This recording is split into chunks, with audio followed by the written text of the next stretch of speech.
पश्चिम बंगाल की मुख्यमंत्री ममता बनर्जी। मित्रों, सीधा सवाल है, यदि आपसे आज कोई पूछे कि पश्चिम बंगाल में ममता बनर्जी चौथी बार चुनाव जीतकर सरकार बना सकती है, तो उसका सबसे बड़ा कारण क्या होगा?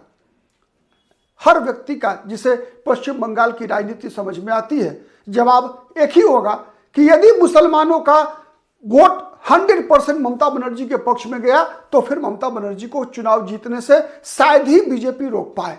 तब तक, जब तक कि मुस्लिम गोलबंदी के खिलाफ हिंदुओं का कम से कम 70% हिंदुओं का ध्रुवीकरण बीजेपी के पक्ष में नहीं होगा, तब तक ममता बनर्जी को कोई हरा नहीं सकता। और भारतीय जनता पार्टी के पक्ष में हिंदुओं का 70-75% तक ध्रुवीकरण होना लगभग एक असंभव चीज है, क्योंकि मुसलमानों का ध्रुवीकरण लगभग 90% तक होना सामान्य बात है। पिछले अगर विधानसभा चुनाव और 2024 के लोकसभा चुनाव की बात करें तो 85 से लेकर 90% तक मुसलमानों का ध्रुवीकरण ममता बनर्जी के पक्ष में हुआ, लेकिन ऐसा हिंदुओं का ध्रुवीकरण का अब तक का कोई इतिहास नहीं है।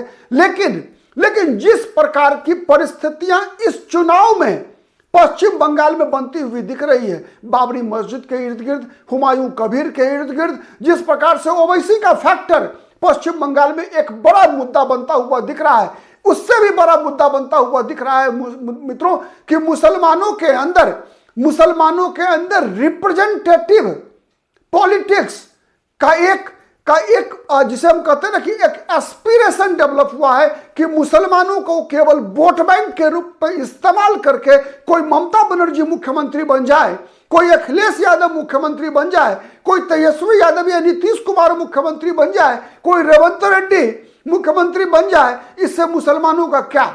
जो सवाल ओवैसी के द्वारा उठाया जा रहा है, यह सवाल कहीं ना कहीं मुसलमान मतदाताओं को अंदर से मथ रहा है कि मुसलमानों के वोट पे मुख्यमंत्री ममता बनर्जी बनेंगे, मुसलमानों के वोट पे मुख्यमंत्री नीतीश कुमार या तेजस्वी यादव बनेंगे, अखिलेश यादव बनेंगे, लेकिन मुसलमानों का क्या? मुसलमानों को तो कुछ मिल नहीं रहा है। तो ये जो एक रिप्रेजेंटेशन का एस्पिरेशन है, ये ममता बनर्जी को पश्चिम बंगाल के चुनाव में इसलिए भी परेशान कर रहा है क्योंकि ममता बनर्जी ने देखा है कि बिहार में विधानसभा चुनाव के दौरान क्या हुआ था, और चूंकि बिहार के जिन इलाकों में असदुद्दीन ओवैसी की पार्टी को सफलता मिली, वो इलाका वही है मित्रों जो बंगाल की सीमा से सटा हुआ इलाका है। बिहार का सीमांचल, बिहार का किशनगंज, बिहार का अररिया, बिहार का कटिहार, बिहार का पूर्णिया। और यही डर ममता बनर्जी को खाए जा रही है। ममता बनर्जी को यही डर मथ रहा है कि पश्चिम बंगाल में यदि मुस्लिम वोट ममता बनर्जी के हाथ से निकल गया तो ममता बनर्जी के पास बचेगा क्या? मित्रों, अगर हम पश्चिम बंगाल के राजनीति का विषय का विश्लेषण करते हैं जब, तो पाते हैं कि ऐसा मुसलमानों का समर्थन ममता बनर्जी के लिए मात्र 5 साल का रहा है। जिस प्रकार की परिस्थिति, कुछ चीजें सच्चाई होती है, कुछ भ्रम होता है। भ्रम को अंग्रेजी में कहते हैं हम एक धारणा, परसेप्शन बनना। आज मुसलमान मतदाताओं का परसेप्शन केवल ममता बनर्जी के पक्ष में है, सच्चाई ये नहीं है। अगर हम देखें, अगर पश्चिम बंगाल की राजनीति को, पश्चिम बंगाल की राजनीति में किस प्रकार से मुसलमानों ने अपनी भूमिका का निर्वाह किया है, किस प्रकार से किस पार्टी के पक्ष में कब कब मुसलमान मतदाता रहे हैं, अगर इन बातों को जाने तो उसके लिए कुछ उदाहरण के द्वारा मैं आपको समझाने का प्रयास करता हूं। मित्रों, आप देख रहे हैं पॉलिटिकल आइडिया, मैं हूं प्रदीप कुमार। और मित्रों, हमारा वीडियो पूरा देखिएगा, यदि पसंद आए तो लाइक कीजिएगा, शेयर कीजिएगा, कमेंट कीजिएगा। हमारा प्रयास होता है कि जब कभी भी पॉलिटिकल आइडिया के मन से कोई भी बात करें तो पूर्णतया निष्पक्ष और निरपेक्ष रहने का प्रयास होता है। ठीक है, हम कितना हो पाते हैं, नहीं हो पाते हैं, इसका फैसला आप दर्शक करते हैं। ठीक है, अगर हमारा वीडियो पसंद आता है तो प्लीज लाइक कीजिएगा, शेयर कीजिएगा, कमेंट कीजिए, और अब तक पॉलिटिकल आइडिया को सब्सक्राइब नहीं किया है तो प्लीज सब्सक्राइब कर लीजिएगा। चलिए बात करते हैं, समझते हैं कि किस प्रकार से पश्चिम बंगाल की राजनीति में वर्तमान 10 से 20 वर्षों के अंदर मुसलमान राजनीति रही है। मित्रों, 2011 से लगातार ममता बनर्जी मुख्यमंत्री हैं। 2011 के चुनाव में मुसलमान मत बटा करता था, पश्चिम बंगाल में मुसलमान बटते थे, और जब ममता बनर्जी बीजेपी के साथ गठबंधन में हुआ करती थी, आपको बताऊं मैं मित्रों कि 2098 और 2099 का लोकसभा चुनाव ममता बनर्जी भारतीय जनता पार्टी के साथ गठबंधन में करके चुनाव लड़ी थी। तब तो मुसलमानों का वोट ममता बनर्जी को नहीं मिलता था। सच है या गलत है कमेंट करके बताइएगा। 98 और 99 का लोकसभा चुनाव ममता बनर्जी बीजेपी के साथ गठबंधन में लड़ी, ममता बनर्जी को मुसलमानों का वोट नहीं मिला। मुसलमान उन दिनों सीपीएम के साथ हुआ करते थे, मुसलमान उन दिनों कांग्रेस पार्टी के साथ हुआ करते थे, और यह सिलसिला लगातार चलता रहा 2011 तक। 2011 के विधानसभा चुनाव में नंदीग्राम और सिंगूर के मुद्दे पर ममता बनर्जी को चुनाव जीतने में सफलता मिली, और इसलिए मिली क्योंकि ममता बनर्जी के साथ कांग्रेस पार्टी का गठबंधन था, और कांग्रेस के साथ गठबंधन होने के कारण ही ममता बनर्जी को मुसलमानों का वोट मिला था। सच है या गलत है बताइए आप। लेकिन ममता बनर्जी ने सरकार बनाते ही कांग्रेस पार्टी को तोड़ मरोड़ कर अपनी पार्टी में शामिल कर लिया।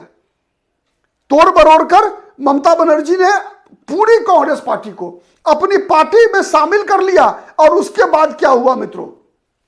उसके बाद यह हुआ कि उसके बाद ममता बनर्जी ने मुस्लिम कार्ड खेला। मुस्लिम कार्ड क्या खेला? मुस्लिम कार्ड खेला कि पिछड़े वर्गों की सूची में मुसलमानों को शामिल करना बारी बारी से, ठीक है। इतना ही नहीं, जो इमाम है, मस्जिदों के इमाम, उन सभी को वेतन देने की बात करना। मतलब कई ऐसे फैसले ममता बनर्जी ने मुख्यमंत्री बनने के बाद किए जिससे कि जो मुसलमान तुष्टीकरण का आरोप ममता बनर्जी विपक्ष में रहकर सीपीएम पे लगाया करती थी, वो सब काम खुद करने लगी। बांग्लादेशी घुसपैठ का मुद्दा जब तक वहां पर वामपंथियों की सरकार रही, वाम मोर्चा की सरकार रही, जब तक ज्योति बसु और बुद्धदेव भट्टाचार्य मुख्यमंत्री रहे मित्रों पश्चिम बंगाल के, ममता बनर्जी ने हर बार, हर चुनाव के दौरान, हर आंदोलन के दौरान ज्योति बसु और बुद्धदेव भट्टाचार्य की सरकार पर मुस्लिम तुष्टीकरण, बांग्लादेशी घुसपैठियों को प्रश्रय देने का आरोप लगाती रही। यहां तक कि लोकसभा के अंदर ममता बनर्जी ने कागज का गोला बनाकर अध्यक्ष सोमनाथ चटर्जी के चेहरे पर फेंका था, वो ममता बनर्जी। तो इसीलिए मुसलमान उससे पहले वोट नहीं देते थे, लेकिन अब मुसलमान के प्रति ममता बनर्जी की रणनीति बदल चुकी थी। अब ममता बनर्जी अपने हर किए हुए कामों को खुद झुठला रही थी। ममता बनर्जी बोल रही थी कि कोई घुसपैठ नहीं होता है। ममता बनर्जी बोलती थी कि वो जो आरोप तुष्टीकरण का लगाती थी वाम मोर्चा पर, कहती थी कि नहीं, मुसलमान तो हमारे अंग है, भाई भाई है, हम तो किसी में कोई विभेद नहीं करते, ठीक है। इफ्तार का आयोजन करते समय, वो नमाज पढ़ता हुआ वो चेहरा बनाते समय ममता बनर्जी को कभी भी कोई दिक्कत नहीं होती थी, जिस कारण से पहले वामपंथी मोर्चा के नेताओं को और कांग्रेस पार्टी के नेताओं की आलोचना किया करती थी ममता बनर्जी कि राज्य को धर्म के आधार पर बांटने का प्रयास किया जाता है। वही सब आरोप ममता बनर्जी पर लगने शुरू हुए। लेकिन फिर भी 2019 के लोकसभा चुनाव से पहले तक, 2019 के लोकसभा चुनाव से पहले तक मुस्लिम वोट बैंक ममता बनर्जी के साथ एकजुट नहीं था। यह मुसलमान का वोट बैंक, मुस्लिम वोटर सबसे ज्यादा कांग्रेस को पसंद करते थे। आप आंकड़े निकाल कर देख लीजिए मित्रों। 2016 का विधानसभा चुनाव, मैं कभी भी बिना आंकड़े की बात नहीं करता मित्रों, भरोसा रखिएगा। 2016 के विधानसभा चुनाव में कांग्रेस पार्टी जब मतलब कहा जाता है ना कि दूध की का जला जो है छाछ भी फूक फूक कर पीता है, दूध का जला छाछ भी फूक फूक कर पीता है। मतलब कांग्रेस 2011 में ममता बनर्जी से गठबंधन करके चुनाव लड़ी, कांग्रेस के 42 विधायक जीत कर आए, सब पूरी पार्टी को ममता बनर्जी ने तोड़ फाड़ कर दिया। कांग्रेस पार्टी को लगभग 90% कांग्रेस के बड़े नेताओं को टीएमसी में शामिल करा लिया, मंत्री बना दिया और कांग्रेस को बेसहारा छोड़ दिया। अंत में मजबूर होकर कांग्रेस पार्टी ने 2016 के विधानसभा चुनाव में वाम मोर्चे के साथ गठबंधन किया, सीपीएम के साथ गठबंधन किया, ठीक है, ये जानते हुए भी कि कांग्रेस को उसका नुकसान हो सकता है। केरल के चुनाव में कांग्रेस का नुकसान हुआ उस कारण से, 16 में भी हुआ, 2021 में भी कांग्रेस का नुकसान हुआ केरल में वाम मोर्चा के साथ गठबंधन करने से, लेकिन फिर भी कांग्रेस पार्टी को गठबंधन करना पड़ा पश्चिम बंगाल में। और 16 के विधानसभा चुनाव में भी मित्रों कांग्रेस पार्टी को वाम मोर्चे के साथ गठबंधन में होते हुए, मैं इस बात को साबित करने के लिए केवल बता रहा हूं कि बंगाल के मुसलमान कांग्रेस के साथ होते थे 2016 के विधानसभा चुनाव में। उसका सबसे बड़ा उदाहरण है कि अधिक सीटों पर चुनाव लड़ी थी सीपीएम, लेकिन सीपीएम के मात्र 26 विधायक चुनाव जीत सके थे। मतलब कांग्रेस की तुलना में 1.5 गुना अधिक सीटों पर सीपीएम लड़ी चुनाव, लेकिन सीपीएम के मात्र 26 एमएलए चुनाव जीत सके। वहीं कांग्रेस पार्टी मात्र 92 विधानसभा सीट पे लड़ी और कांग्रेस पार्टी के विधायक चुनाव जीतकर कितने आए? 44। मतलब कांग्रेस का स्ट्राइक रेट सीपीएम के स्ट्राइक रेट से कई गुना बेहतर रहा। उसका सबसे बड़ा कारण था कांग्रेस पार्टी के प्रति मुसलमानों का रुख। मुसलमान कांग्रेस को वोट डालते थे, ममता बनर्जी को वोट नहीं डालते थे। ममता बनर्जी को मुसलमानों ने वोट डालना शुरू किया तब जब लगा मुसलमानों को कि पश्चिम बंगाल में बीजेपी आ जाएगी। 2019 के लोकसभा चुनाव में मोदी को हराने के लिए केवल ममता बनर्जी को मुसलमानों ने वोट दिया था। केवल मोदी को हराने के लिए, चूंकि लोगों को लगा, पश्चिम बंगाल में लगा कि नरेंद्र मोदी के विजय रथ को 2019 में केवल ममता बनर्जी रोक सकती है। कांग्रेस तब तक कमजोर हो चुकी थी। केंद्र की राजनीति में ममता बनर्जी का समर्थन, राज्य की राजनीति में ममता बनर्जी का विरोध, केरल में वाम मोर्चे से लड़ाई, बंगाल में दोस्ती, ये सब चीजें पश्चिम बंगाल के मुसलमान मतदाताओं और किसी को समझ में नहीं आता था। मुसलमानों को भी समझ में नहीं आया और मुसलमानों के समक्ष सबसे बड़ी चुनौती थी किसी तरीके से नरेंद्र मोदी के विजय रथ को रोकना। और इसीलिए मुस्लिम मतदाताओं ने ममता बनर्जी का एक तरफा समर्थन किया। लेकिन फिर भी बीजेपी 18 लोकसभा सीट जीतने में कामयाब रही। और ये टर्निंग पॉइंट था जब बीजेपी मुसलमान मतदाताओं ने ममता बनर्जी को अपनाया, मुसलमानों का ध्रुवीकरण हुआ। यही सबसे बड़ा टर्निंग पॉइंट, लाभ का सौदा बीजेपी के लिए भी हुआ। मुस्लिम राजनीति को यहां भी नुकसान हुआ जब मुसलमानों का ध्रुवीकरण, जब 27% मुसलमानों का ध्रुवीकरण ममता बनर्जी के पक्ष में हुआ, तो हिंदुओं की, विशेषकर दलितों की, विशेष आदिवासियों की, पिछड़े वर्गों का गोलबंदी मुसलमानों के खिलाफ बीजेपी के पक्ष में होना शुरू हुआ। वो दलित, वो आदिवासी, वो पिछड़े वर्ग के लोग जो पहले वाम मोर्चे के साथ हुआ करते थे, सबके सब बीजेपी के साथ आए। सच है या नहीं है? जो बंगाल की राजनीति को समझने वाले, ग्राउंड जीरो पर रहने वाले बंगाली मित्र बताएंगे, कमेंट करके बताइएगा आप कि जो बात मैं बता रहा हूं गलत है या सही है। परिणाम क्या हुआ? परिणाम यह हुआ कि मुस्लिम गोलबंदी के खिलाफ भारतीय जनता पार्टी के पक्ष में हिंदुओं की गोलबंदी होनी शुरू हुई। जहां जहां दलितों की आबादी ज्यादा, वहां बीजेपी का स्ट्राइक रेट बेहतर। जहां उच्च वर्गों की संख्या ज्यादा, सामान्य वर्गों की संख्या ज्यादा, वहां ममता बनर्जी का, मुस्लिम और प्लस भद्रलोक बंगाल का मिलकर ममता बनर्जी का, आप तरह से कह सकते हैं कि बेड़ा पार कर रही थी। वही हुआ खेल 2019 के लोकसभा चुनाव में, 2021 के विधानसभा चुनाव में, 2024 के लोकसभा चुनाव में पैटर्न एक ही है। मुसलमानों का ध्रुवीकरण, बदले में हिंदुओं का भी ध्रुवीकरण। हाँ, एक बात तय है कि मुसलमानों का ध्रुवीकरण जो 90% होता है, हिंदुओं का ध्रुवीकरण अब तक 54-55% पर ही टिका हुआ है। इस पिछले चुनाव में भी आंकड़े निकाल के देखेंगे तो 54% हिंदुओं ने बीजेपी को वोट दिया, 54%। और बीजेपी का प्रयास क्या है? बीजेपी का प्रयास है कि इस बार उस 54% को कम से कम 70% में कन्वर्ट कराना।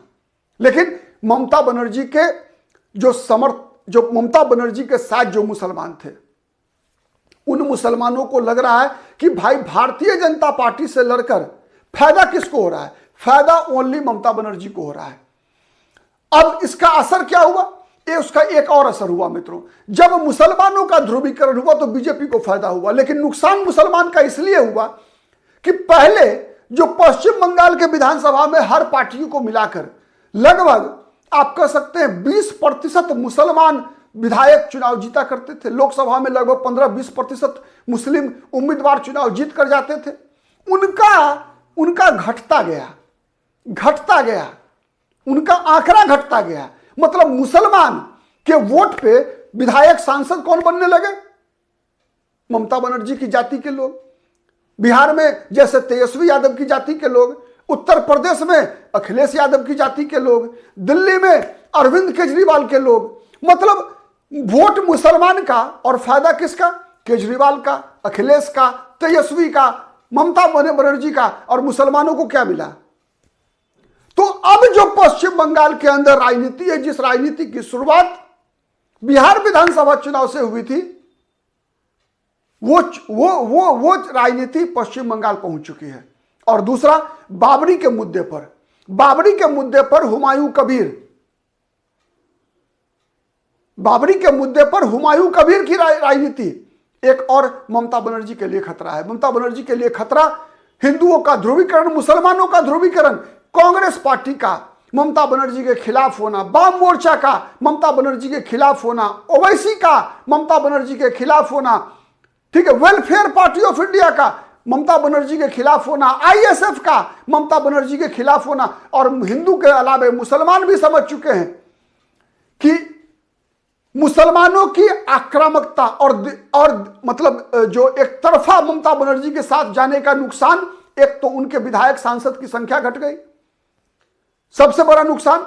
दूसरा बड़ा नुकसान कि जितना ज्यादा मुसलमान ममता बनर्जी के पक्ष में ध्रुवीकरण हो रहा है, उतना ही प्रतिक्रिया स्वरूप हिंदुओं का ध्रुवीकरण हो रहा है। और यही कारण है कि पश्चिम बंगाल में इस बार कहीं ना कहीं मुस्लिम राजनीति की बात मैं विशेष रूप से कर रहा हूं मित्रों। मुस्लिम राजनीति में पहली बार आप देखेंगे कि कुछ मुद्दे उभर कर आए हैं, और वो मुद्दा है प्रतिनिधित्व का। रिप्रेजेंटेशन का, कि वोट हमारा राज तुम्हारा। ये सवाल मुसलमान हर मंच से उठा रहे हैं, ओवैसी हर मंच से उठा रहे हैं। वही मुद्दा हुमायूं कबीर भी, कि मुसलमानों के मुद्दे क्यों गायब हैं। खैर, बहाना तो बाबरी मस्जिद का है, ठीक है, बहाना बाबरी मस्जिद का है, लेकिन असली मुद्दा है पश्चिम बंगाल में रिप्रेजेंटेशन का। जब से राजनीति पश्चिम बंगाल की ध्रुवीकृत हुई, पोलराइजेशन हुआ, सबसे ज्यादा अगर नुकसान किसी कौम का हुआ, किसी जाति का हुआ, तो वो है मुसलमान, जिसके विधायकों की संख्या, सांसदों की संख्या, मंत्रियों की संख्या दिन प्रतिदिन न केवल पश्चिम बंगाल बल्कि जैसा मैंने बताया दिल्ली, उत्तर प्रदेश, बिहार जैसे राज्यों में घटता जा रहा है। आज आप देख लीजिए उत्तर प्रदेश